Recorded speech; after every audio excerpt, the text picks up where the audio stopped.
That was the best, like 30 seconds, just like being able to smile and enjoy freely, like just dancing and knowing maybe someone else could be inspired by that dance. Hello everyone, welcome back to my channel. I'm your host Mia, and you can call me Yufei. Let's welcome my student Lizzie from Miami, Florida. Tell a little bit about yourself, or like just a brief introduction. I usually don't talk about myself much, so it's a little difficult to think of things that come to mind, but my favorite color is blue. I've started wearing red more often because it's a more powerful color sometimes. And I work as a substitute teacher, and I'm hoping to become a teacher. I took a variety of classes, some things in the arts, and then I actually learned a little bit about sound design. I really liked performance art, and I guess my major would be fashion design. I really liked working in fashion design. It's still something I'd like to work with, based on this time with a commission-based system. But overall, I think I learned a lot about just organizing myself and what I really like to do. Lizzie is a very talented fashion designer. She designed her own performance dress. Let's talk about how we met each other. I think it was like my second year of college, towards the end of it. I noticed there was a poster for Tango. No, it was the third year of college. I saw your posters for the Tango Club, and I'd been really curious about it. And then one day I was just like, it's actually kind of funny. I was having a really bad day, and then I just decided, okay, I have to do something, just anything physical or like active, to just turn this around. And then I was really surprised when I called you and you actually picked up and you were like, oh, you can come over. And I was just like in my pajamas practically. Like I was like laying in the loft in the dorm. And I was like, oh my God, I have to get ready. And I was just running. Oh my God. That was a fun first day. And then what made you interested in tango? I like dance a lot. I learned a bit in Miami, salsa. My bachata has improved a lot. The other was merengue. I just picked some things up, and I was curious about tango because I'd seen it in movies, and then when I saw you, and I can't remember her name, but there was another girl there that first time I came, and I just saw how beautiful it was, and it was really cool watching you dance. It was really cool. I wanted to be that graceful and elegant, and it took a very long time to get there.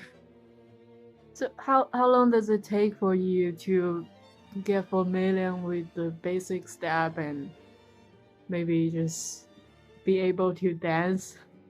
I think after I was doing it consistently for like a year, I got a lot better. The basic step, I think I can do it in my sleep now. How many times we practiced it. But I think what I struggled most with was trying not to predict ahead of time how my partner was leading, and also trying to respond the right way to how somebody was leading. Are you be able to dance econ basic when you're in your first class, or? It took me a while to figure out. The first few times I tried it, my feet would kind of catch each other, especially on step 5. And then your partner, I think it was Alice, she figured out why I was tripping over myself. It was because I was holding my foot wrong, so my foot was knocking into the other foot. And after watching a bit more and trying it, eventually, I think that was like 2-3 months, that or the start of the next year when we saw each other after break, that I finally really started to get into the rhythm of it. Finally finding, like, when somebody told me that you're switching weight constantly, that really was what helps me most with figuring out, okay, if I'm switching weight here, then I have to hold myself this way. And if I'm switching weight here, And obviously it's this foot. Yeah, that I gotta admit that was the most useful like bit of tango dance advice I ever got, was finally figuring out how to switch my weight. We take a couple of class before we go to Milonga. You remember the first time you get into the Milonga and somebody invite you to dance? Oh boy. My first Milonga was I made a lot of mistakes. It was definitely a little embarrassing because I was like, oh, I made this many mistakes. Oh my god.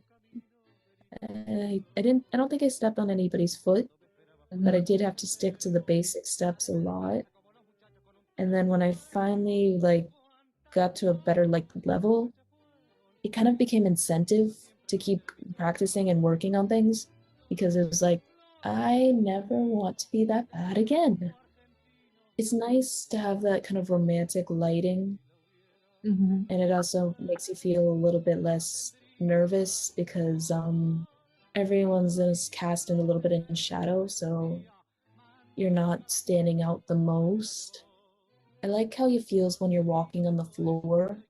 Just the sensation of heels on the floor is really nice. The sort of black that you can hear sometimes. And then when you're dancing, that just sort of feeling of your foot gliding against it, but you still have that the texture of it. And then being around a bunch of people who are all dancing is a little intimidating in some ways, because sometimes you catch like you're watching someone and you're like, I can never be that good, or I really want to learn that move, but at the same time I'm really intimidated by it. Like the really athletic people who do the like throwing people in the air, or like the dips, it's like, that's scary. Yeah, but when you see the people who are like really good leads and really good like followers, and you just see this, it's amazing when you can just be kind of mingling in this crowd. I think that was one of my favorite parts sometimes. Like, even if I didn't get to dance, sometimes if I saw somebody like really dancing beautifully, getting to watch them and how they moved. You'd be following one couple and then you'd see another, and just the difference between the styles. You'd also pick out who was kind of a beginner and who you didn't really want to dance with. I think that's when I felt most like integrated into the tango scene, because I started to pick out like the different styles people had. What is gabaseo? It's when you make eye contact across the room, and it's an invitation to dance. I was really intimidated when he first told me about it, and to some degree, it still kind of intimidates me. It's kind of funny. I've had a better experience trying to do cabaseo in Miami, but that was because it was in a smaller group. So how big is the group in Miami? So it's in this outdoor mall. So you have people who don't know tango at all just walking past. And it was actually really fun because I was dancing with he was a former tango teacher. And he helped me out a lot because I was a bit out of practice. And there's this little girl walking past and she was watching, and he told me like, he told me about it. He was like, smile at her, like show her how much fun it is. And that was the best like 30 seconds, just like being able to smile and enjoy freely, like just dancing and knowing maybe someone else could be inspired by that dance. Yeah, it was kind of nice, even though it's even more intimidating in some ways. Like at Milonga, at least it's just people who are regular dancers judging you.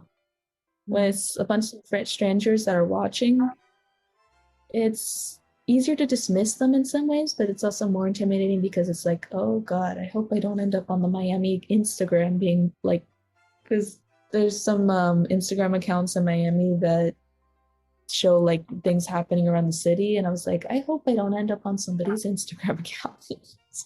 So for you back from Miami, how do you like Chicago tango community? I like the Chicago community's accessibility. Mm-hmm. It's definitely a lot easier to dance Milonga in Chicago. Miami, there's this program that's up from it's been up since October and it ends in April, of dancing in this open air mall kind of thing. So after that's done, I don't know where I'm gonna go.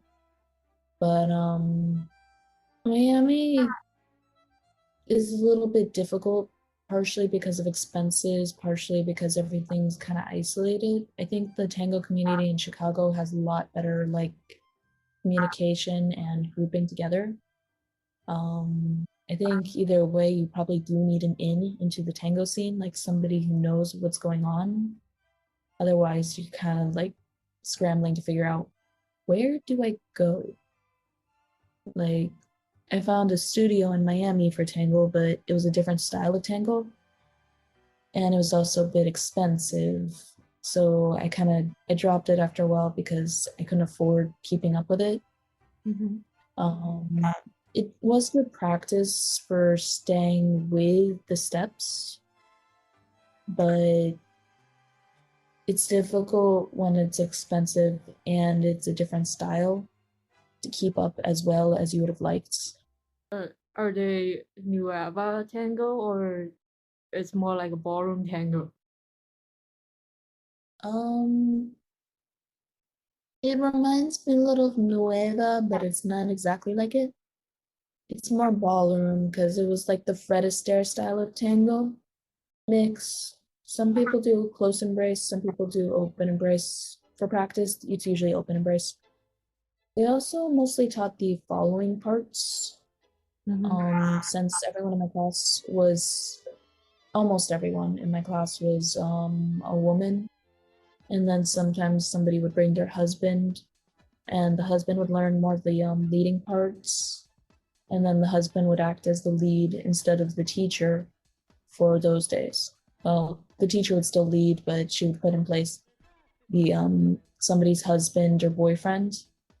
And then he'd be pretty much practice dummy for everyone. And it's I think there's a little bit more of a strict gender rule thing. I haven't really seen any female leads in Miami. I did ask last time I was at Milonga, I asked 2 different female followers if they knew how to lead because I liked their style so much, but they didn't. But I did really admire watching them on the floor. It kind of makes me want to find just somewhere to learn a bit more because there's so many beautiful moves that you see and you have no idea how to do them on your own. What type of dancer that you like to invite in the Milonga? I like people that lead, not necessarily gently, though gentle leads are nice, but sometimes I feel a little confused because they're not, sometimes it's I'm trying to pick up on the signal, but it feels like I'm being led too gently to understand exactly, but they do give you a lot of free rein. In terms of how to respond, and they also don't get mad at you if you do the wrong step or something. Mm-hmm. But I like people that lead with confidence, kind of they're not forceful or dragging you, but they're also not complete. If you step a little bit to the side, they'll quickly correct you with their body, mm-hmm. and they kind of they keep you in perfect equilibrium, I guess. I kind of think of them as a trellis. You know how flowers grow around trellises? Or tomato vines too? I think of those kinds of leads acting as trellises. They're just the perfect kind of standard, and they know very well how they dance. There's also, I think the leads I dislike most are the ones that kind of are very forceful and they kind of drag you, and it might look aesthetically pleasing to the outside viewer, but when you're dancing with them, you feel like you're being manhandled. Uh-huh. I feel like I'm a small thing being dragged about by a big, a heavy breeze, Like I'm being turned this way, and they're just using my weight against me, and that's the ones I dislike most. That and the guys who are very pedantic, like you make one mistake and then they run you through the basics all three tandas. Like all three songs. They'll do it in one tanda and then you come back and then they just prefer to do it again, and you don't want to dance with those people again after that. Who's your favorite dance partner in Chicago? Dancing with Tim was really good. He helped me learn a lot. It was really nice dancing with Koi that time too, after the performance. It was the first time I've ever danced with him, and he's a really good lead. Like, I guess those are the people that can drag out exactly what response that they want and that you're willing to give, and they just accommodate to like your level automatically. Except this to like name somebody else besides me. No, me, I'm teacher. There was this one guy from oh my god, how does it look? I think he was Hispanic, actually Latino. I think he was Latino, and we ended up talking a little bit about where we were from.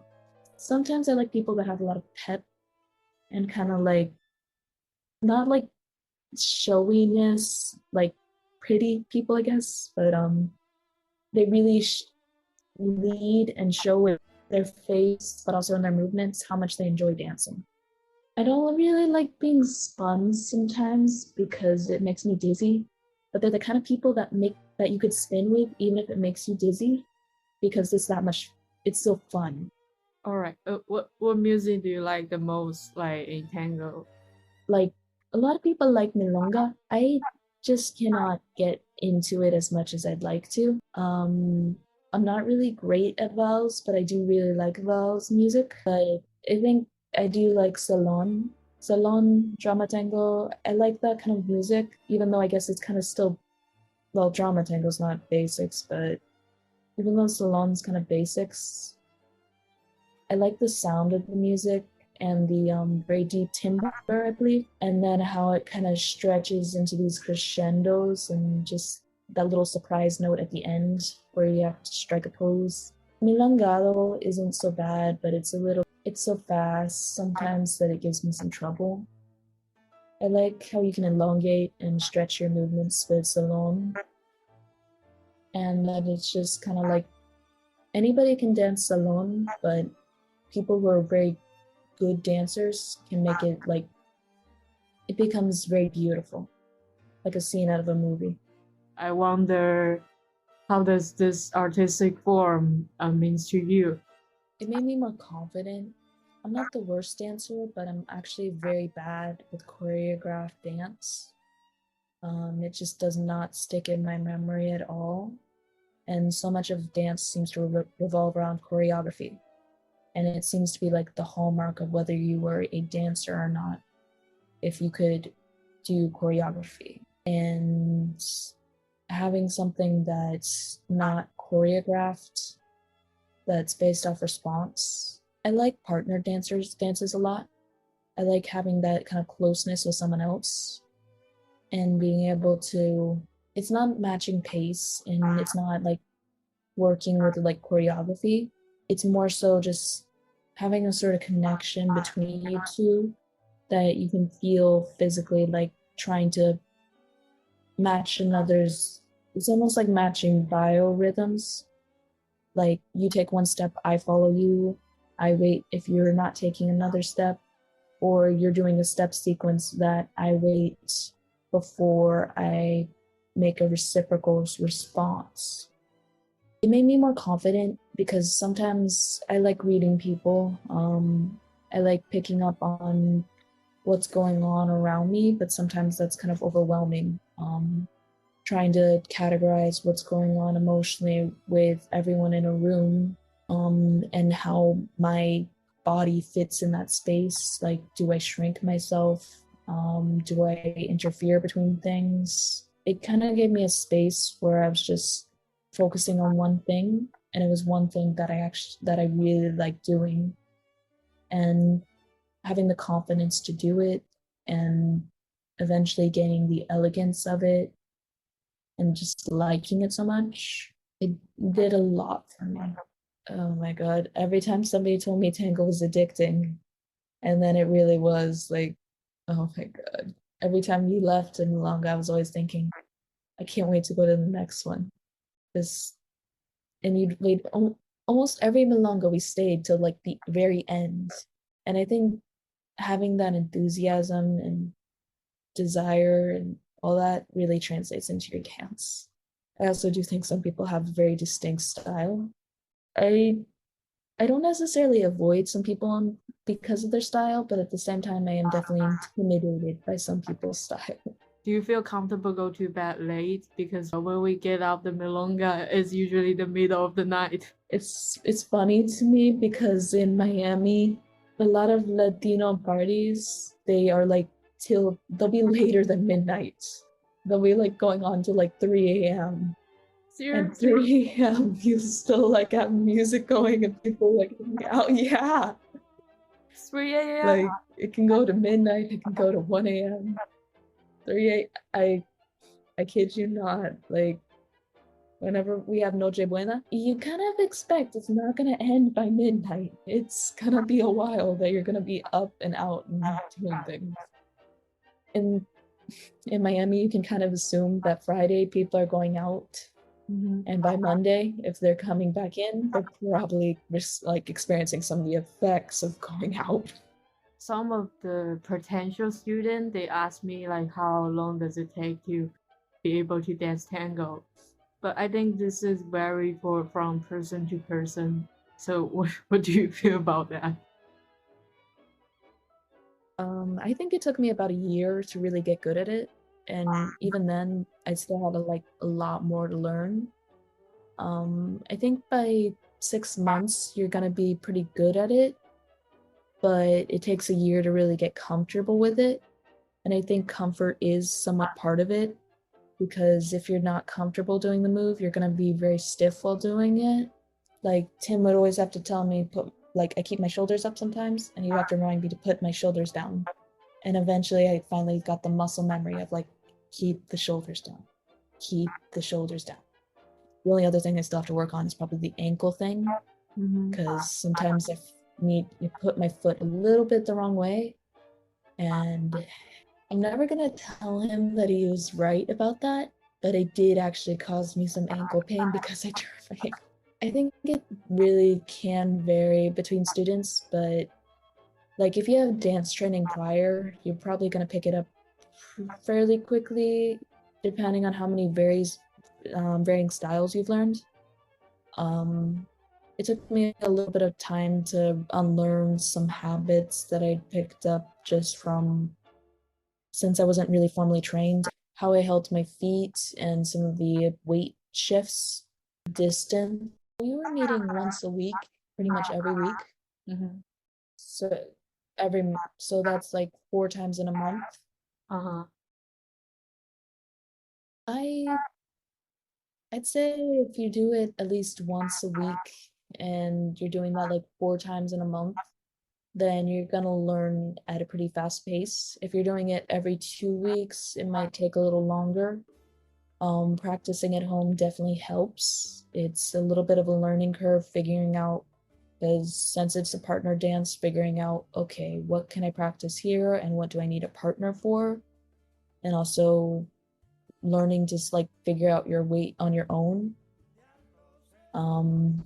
which is important, but also when you're on your own, I think that's when sometimes bad habits can develop in terms of, because if you're doing embellishments, like you're doing ochos against the wall, of course you would lean more against the wall than you would your partner.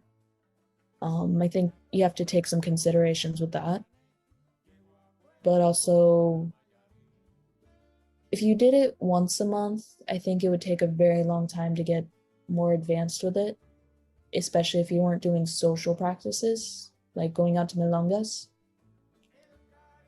But I think at the very least, twice a month would definitely help.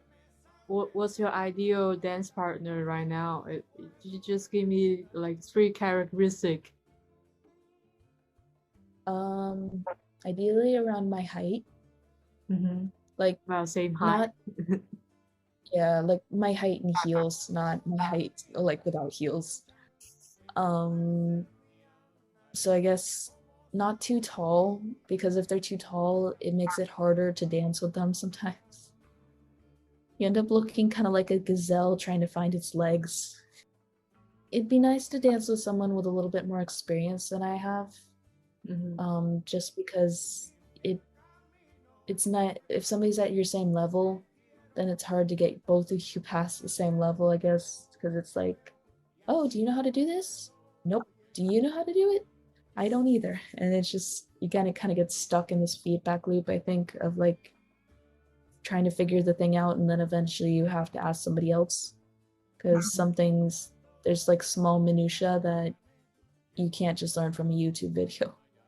That's the only thing that I can say you can possibly learn from a YouTube video. Is that's how I finally figured out how to do ocho cortado. Really?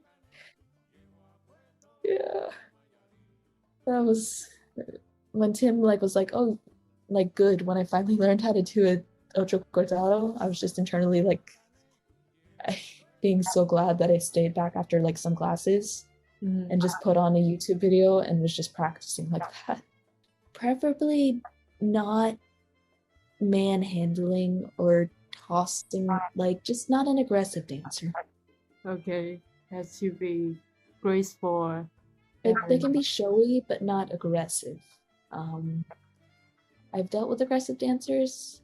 I literally felt at one point that I was just like, I was standing on one, putting all my weight on one foot, and I was just being moved around like that.